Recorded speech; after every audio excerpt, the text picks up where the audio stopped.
Kita ini hidup hanya untuk belajar melepaskan. Oke, ya. Sementara dalam tanda petik kalau kita bicara ujian lah atau godaan hidup adalah getting atau mendapatkan, mencengkeram, menggenggam, meraih dan seterusnya gitu kira-kira.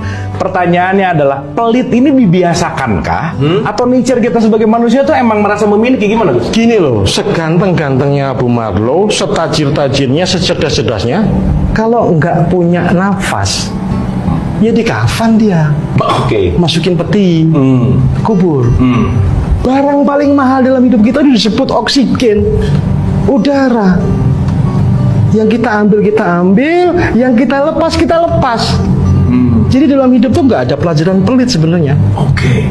Ambil, lepas, ambil, lepas. Ini pelajaran paling utama. Terima kasihlah kamu. Terima kasih. Oke. Ya, terima kasih. Jangan, kalau kamu udara, oksigen mau kamu miliki, kamu pelit pada orang lain. Oh, asam lambung kena itu. Kembung gitu aja. Masuk terus gak ada yang keluar gitu. Jadi justru kita bisa hidup karena ada yang melepaskan. Ada yang melepaskan. Oke. Maka jangan pernah berperilaku pelit, berperilaku menguasai sesuatu hal. Lepaskan. Kita disebut saudara karena kita seudara. Oke. Nafasmu, nafasku menyatu loh. Maka aku tidak akan pernah tega kepadamu. Udara yang ku ambil, ku lepaskan, kamu hirup, ambil, lepaskan. Kita saling berbagi di situ. Nah, maka aku tidak akan pernah tega, tidak pernah akan menguasai segala sesuatu yang sebenarnya adalah hak kamu. Nah, agama mengajarkan berbagai turunan dari pemberian-pemberian itu. Zakat, infak, sedekah, ya, wakaf, hadiah, hibah dan seterusnya. Itu untuk apa? Untuk berlatih. Sebagian dari rezekimu nafkahkanlah. Itu latihan sebenarnya. Cuman seringkali orang-orang yang pintar matematika tapi kurang belajar matematika meletakkan itu sebagai pengeluaran. 100% keluar 2,5%.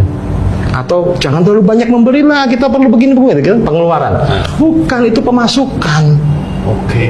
Semakin banyak engkau memberi kepada orang lain, investasi akhiratmu lebih gede. Itu pemasukan dalam wujud yang tidak bisa kamu nominalkan. Itu value. Ya, maka rajin-rajinlah bersedekah. Sudah tahu nomor rekening saya kan?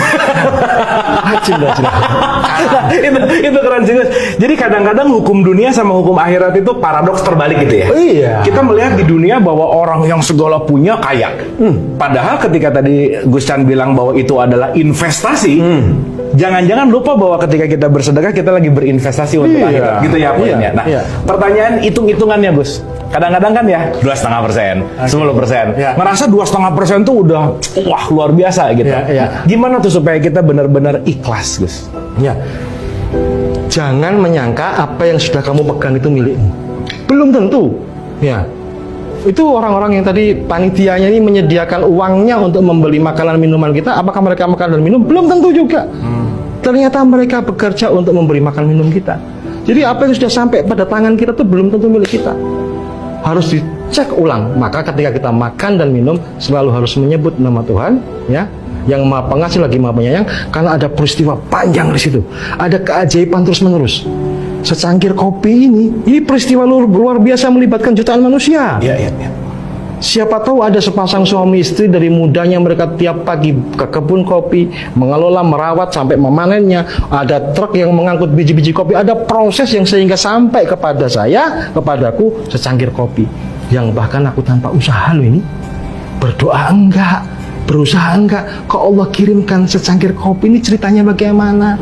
Banyak peristiwa tidak logis dalam kehidupan. Ya. Keren-kerennya kamu pakai logika, hasilnya tetap rasa.